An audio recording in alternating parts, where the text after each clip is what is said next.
Chapter 17. I've turned down 3 job offers in the past 3 weeks. Yes, I sent my CV to them, but that was before everything. Mzolisi doesn't understand. He thinks it's all about losing my grandmother and that I've gone crazy. I snapped at him and told him that woman was not my grandmother. He looked more worried than interested in what I was telling him. I didn't tell him anything more. His stance is that I need help. He went as far as reminding me of that incident in varsity, the one thing we never talk about. I got mad when he did that, so I blocked him everywhere. Not for the first time, but the great thing about him is that he always knows when it's time to give me space. He always comes back though. I left the Blue House after 2 days, but I didn't go back to Cullinan. I drove to Joburg and found an Airbnb, signed an accommodation agreement for 6 weeks, and decided to give myself time to rest for 3 days. That didn't happen though. I was on my laptop the next morning, looking for anything and everything about kids that went missing around Gauteng over 2 decades ago. I focused mostly on Kamo because at least her story was in the news. That's what the man I saw that day said. It's been weeks and I still haven't found anything about a girl who went missing at a clinic over 2 decades ago. I also did a Google search about a man who was found brutally murdered in the house. Nothing. I would go to the police if I thought they would believe me, because how do I begin to explain all the stuff that has happened? They'll send me straight to a mental institution. So I've turned my focus to De Beer Farm. I have to start from the beginning. I'm meeting with the Jonah Bokala in an hour. It took a fruitless trip to the Gauteng Land Affairs offices, a Facebook post that I had stopped checking comments on until someone asked me to check my inbox, and now, a few days later, me taking a risky drive to Pretoria North to meet a complete stranger. Jonah is what everyone calls him, but he tells me that's not his real name and that he has no clue what it means. He gave himself the name so it would be easier for him to get gardening jobs in the white suburbs. It was easier if your employers could pronounce your name, or if your name was in the Bible because it meant your parents were religious. I find that very disturbing. I would kill to be a Lerato or a Karabo like most girls of my generation instead of a Charlotte. But Noah is an old man who grew up in a different South Africa than mine. He lives in one of those free houses that Mandela promised everyone. Too small and always placed in areas with no vegetation and too far from everywhere. But I guess they're better than nothing. He offers me tea and I accept it, only because it's rude not to. People his age are all about respect and humility. I'm not sure about the hygiene of his kettle and if the water here is even safe to drink, but that's something I have to keep to myself. Your granddaughter said you know the De Beer family. He hands me the cup and places a jar of brown sugar on the coffee table and a teaspoon on top of it. I drank 3 ciders last night, so I won't abuse my body with more sugar. I tell him I prefer my tea unsweetened. I lie. I can't remember the last time I drank tea. Yes, she's in those internet things. She told me about your questions and said I must help you. Do you know each other? You look like you're the same age. I don't know her from a bar of soap, but explaining that communicating with someone online these days automatically translates into you knowing each other will confuse him, seeing as he calls Facebook internet things. I expected the granddaughter to be here as well, but she isn't. At least she did organize this meeting, so I'm not mad at her. You know them from the deer, from the farm. He shakes his head, and that has me worried for a moment. I came here thinking I'll get all the answers from where it started to where we are now. I do not expect the man who gave the 4 women the land to still be alive, but I was sure Jonah here knew everything. No, I've never been to De Beer, but I did work for Auntie De Beer for a long time. A good woman. A bit strange sometimes, but she was always good to me. Every December, she gave me extra money on top of my salary so I could buy my children Christmas clothes. Yeah, that is sweet, but I'm more interested on the part where she's strange. Where did she live? Here, in Pretoria. I was taking care of her garden. She loved white roses in particular, so I tended to them every season. There were a lot of other flowers I planted and tended to, but she didn't care much about those. She'd come to the garden to give me food, pies, a different pie every time. She baked them herself, and they always had some pumpkin-like design at the top. I know those pies well, but why was Auntie so attached to them? I know for sure that the farm stall is not owned by her family. It's owned by the Swanepools. But in October, the time when the roses bloom, she stayed in the garden and tended to them with me, and that's when she'd tell me stories. I've managed to drink half of the bitter tea, with struggle, of course, but I've already figured out that I'm going to be here for a while, because Jonah is a typical elderly person. He will take me from Cape to Cairo before he gets to the actual point. It's beautiful how old people typically have patience. It must be because they know their next step is death and they have no need to rush anything. Stories. Yes, stories about her father and the house she grew up in. When I started working for her, she was living in a house with a big garden. That's why she needed me. She was living alone, no husband, no children.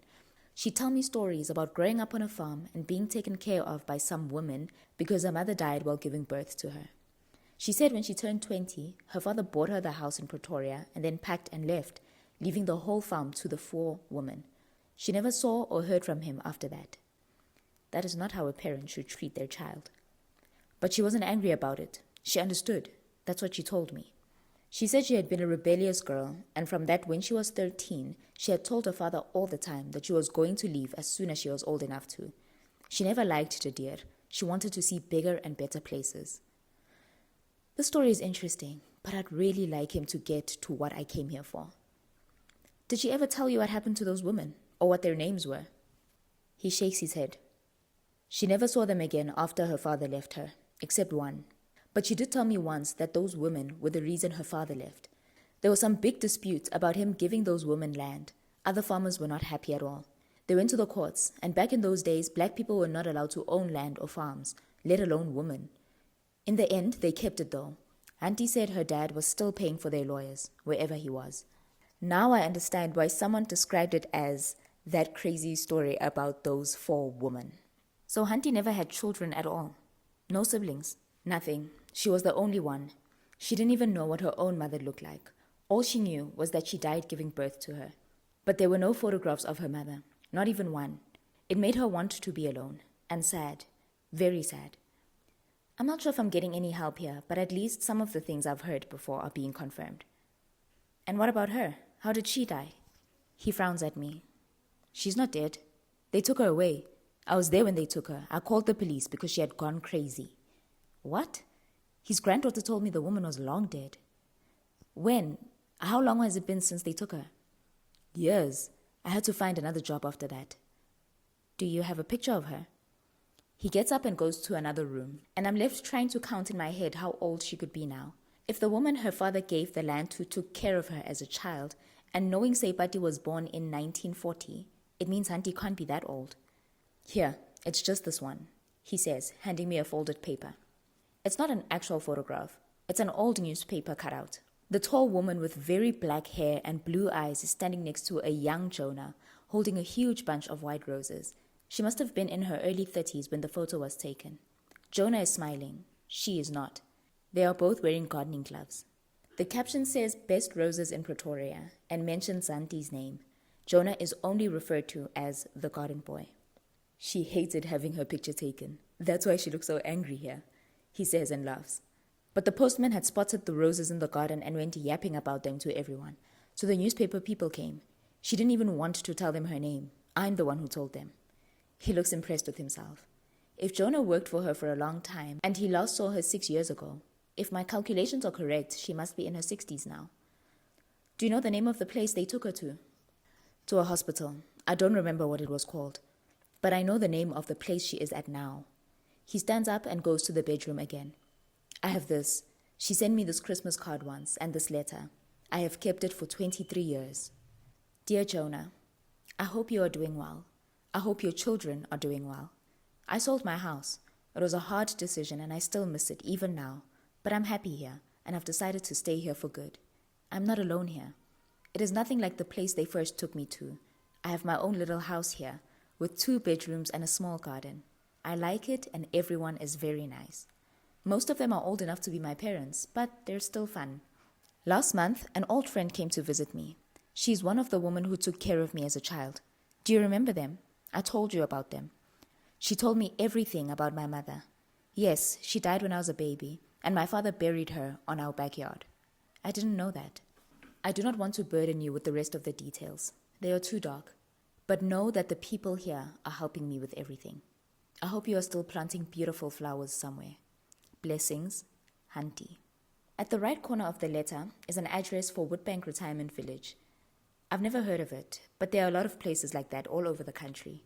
When people get old and their children are middle-aged adults who call them once a month and see them only on Christmas, they sell the houses they raised them in and buy some little house in a gated community where a nurse comes over every morning to make sure they take their pills. This was the last time you heard from her? Yes. but I phone the place 3 times every year to check how she is doing. I never ask to speak to her. I ask and they tell me, and that's enough for me. When was the last time you called? 2 months ago. They said she has gotten worse. She forgets things and people. Sometimes she doesn't remember her own name. Sounds like dementia. Even if I go see her, it won't help me much. Not with her condition. Unless I'm lucky enough to find things she took with her when she left De Deer.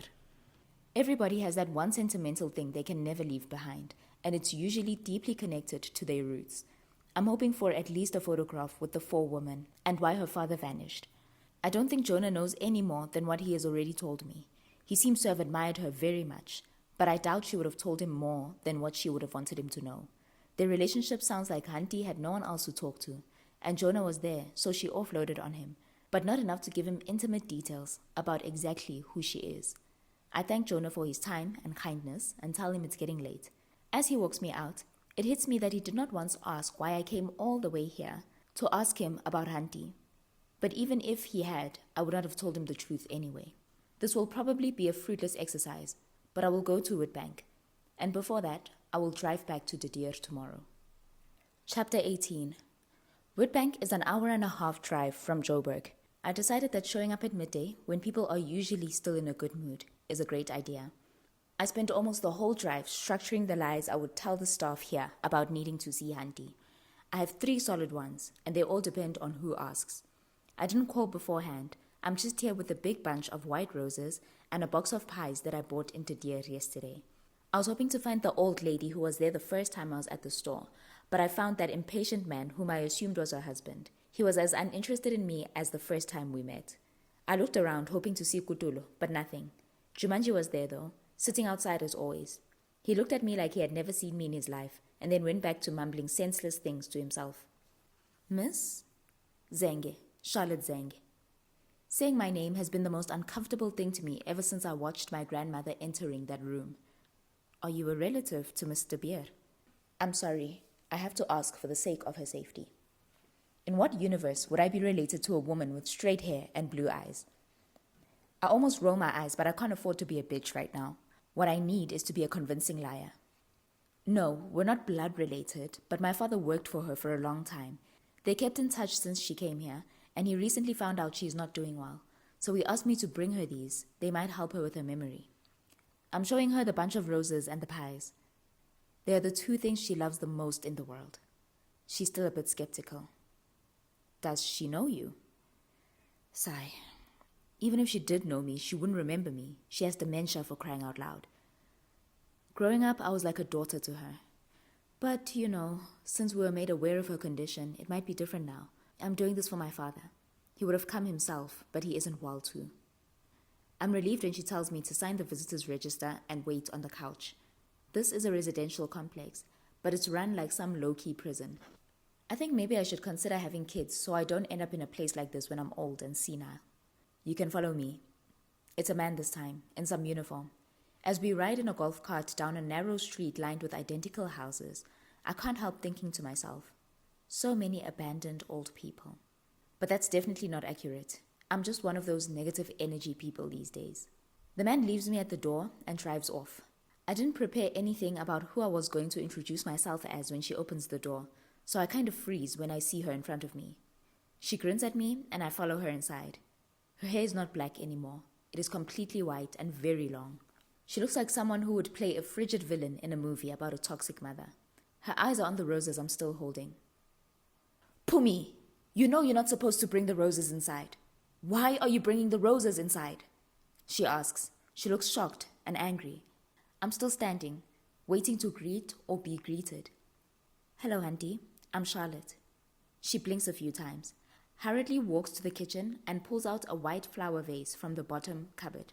She fills it with water and rushes back to me, snatches the flowers from my hand and puts them in the vase. I'll hide them in the bedroom, she says and hurries off. I'm left standing, still holding the box of pies. I bought 4 in different flavors. I put them in the freezer last night, but I'm sure they've defrosted by now. Would you like some tea or water? Why are you not sitting? She's smiling like a sweet old lady who is just about to feed you and ask you personal questions. I sit with the box on my lap. Tea is fine. I'm sure she can still make tea. Over the sound of the kettle and her opening every cupboard looking for either sugar or milk or a teaspoon or all of them in one place, she's talking. You should have come on a Tuesday, Pumi. I do my garden on Tuesdays. You would have helped me with the weeds. Today's Thursday, so maybe she's not all that out of it if she can still tell what day it is. I believe I have vast experience when it comes to dealing with someone who has mental issues because of my sister. But Gertrude didn't forget things or confuse people with others. She was very much aware of everything and everyone around here. This here is very different. She comes towards me holding a tray. I can hear the cups clinking because her hands are shaky. She places it in front of me and stands, smile on her face, hands on her cheeks. She looks like she's waiting for me to say something. I don't know what. The tea smells very nice, and these are beautiful, I say. I'm talking about the vintage tea set on the tray. It's those cups that look too small to be used for anything. A teapot that should be for decoration, and two little jug-like things for milk and sugar. They are all decorated with flowers. It's all very cute. We can use it now. Isn't that great? She looks very happy, and I figured we were talking about the tea set. If I had come here knowing nothing about her, I'd be very frustrated right now. We can drink the tea with these. I bought them especially for you, I say, handing her the box. I'm smiling so wide, my cheeks will start hurting if this drags any longer.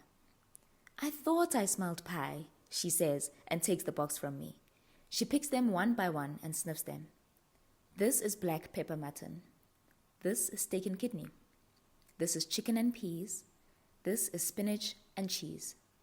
When she's done sniffing them and has lined them back in the box, the exact way they were when she opened the box, she rubs the pumpkin design at the top of each with her finger. She looks so happy, like a child in a candy store. I must put them in the oven, she says, and goes back to the kitchen. I notice she doesn't have a stove. She puts them in the microwave. The pies must have been a large part of her life, and this makes me wish I had found her earlier, before she got sick. It would have been great to hear her story as it is, instead of me trying to piece things together. We don't need plates. Let's eat them from the box. We used to do that, remember? Just the two of us. And then we'd pick a few roses and run to hide behind the shed. She says, and looks at me like we're about to do something naughty, and that excites her. I do not want a pie. Just the smell of it triggers post-traumatic stress. Take one, but not the chicken and peas because it's my favorite. Clearly, the gods have forsaken me. I do not know which one is which. I just hope I don't pick the steak and kidney one because I will cry real tears if it touches my mouth. It's the spinach one. Every path to victory has thorns here and there. Did Masego go to the farm stall again? Next time she must bring more. We'll find a place to hide them from Pa. We can hide them in your rooms. But how will I get them at night when I want to eat them? Nope, this is not dementia. This is something else. I came here to ask questions, but I don't know where to start. From what I've gathered, Pumi and Masego are two of the four women. Me showing up at her door has definitely triggered memories from her childhood. It's definitely the roses and the pies, but it's still all a riddle. What will Pa do if he finds the pies?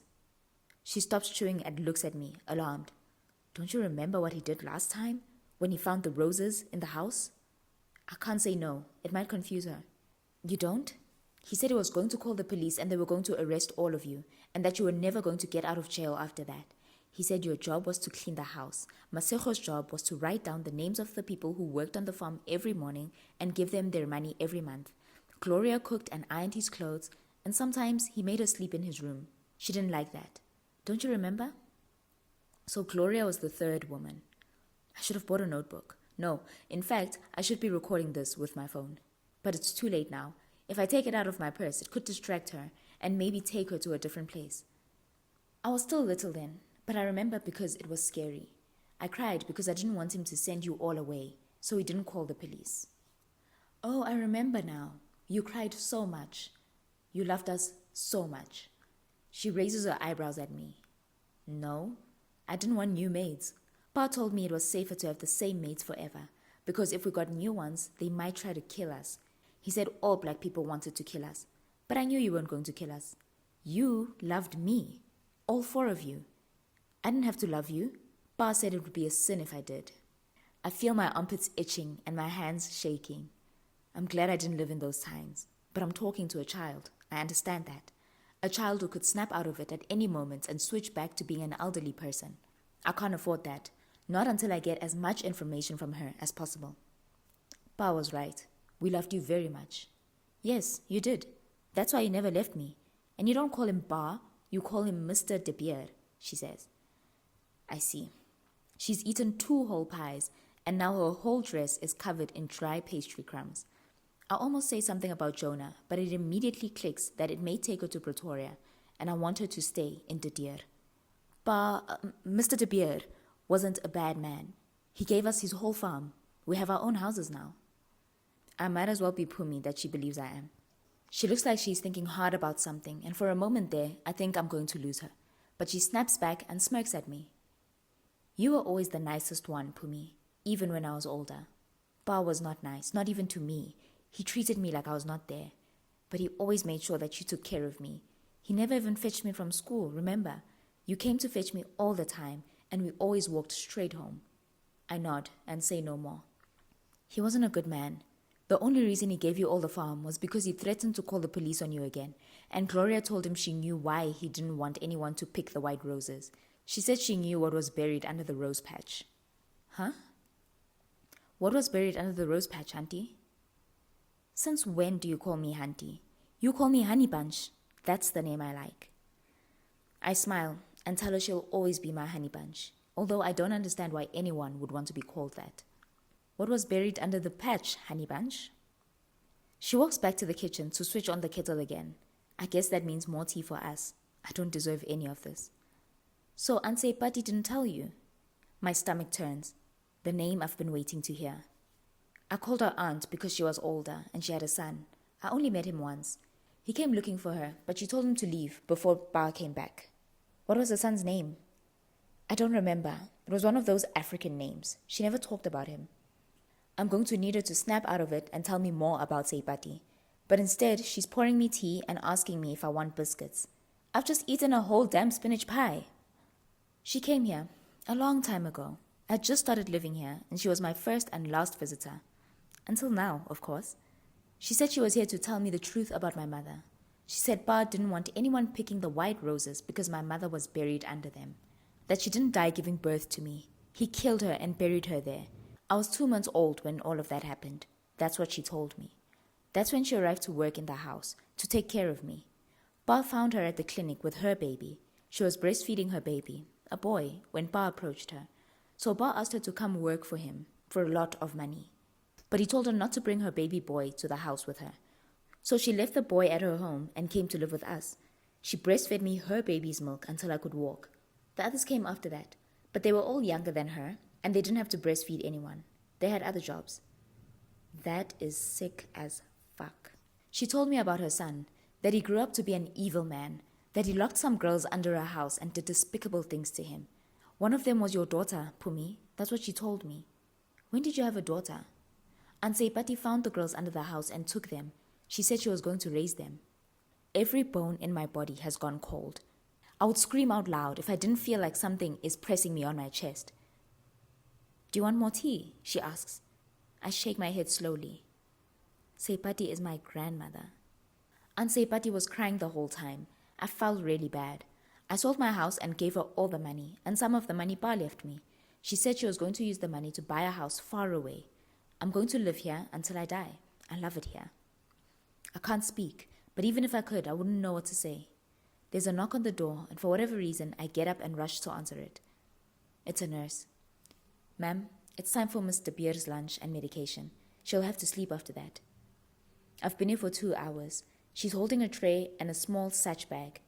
She eats here. She doesn't eat with the others at the dining hall anymore, she says, widening her eyes. Is she asking me to leave? I can't, not right now. Mr. Beer, your visitor is going to leave now. Say goodbye. The auntie I'm looking at now is not the auntie I was talking to minutes ago. She looks shocked to see me. Who is this? She asks the nurse. Oh no. I grab my handbag and get ready to leave. Jonah says you should eat and take your medication now, Mr. Beer, the nurse says. I'm already at the door, but I immediately stop when I hear her mention Jonah. She comes to me and holds the door. Jonah?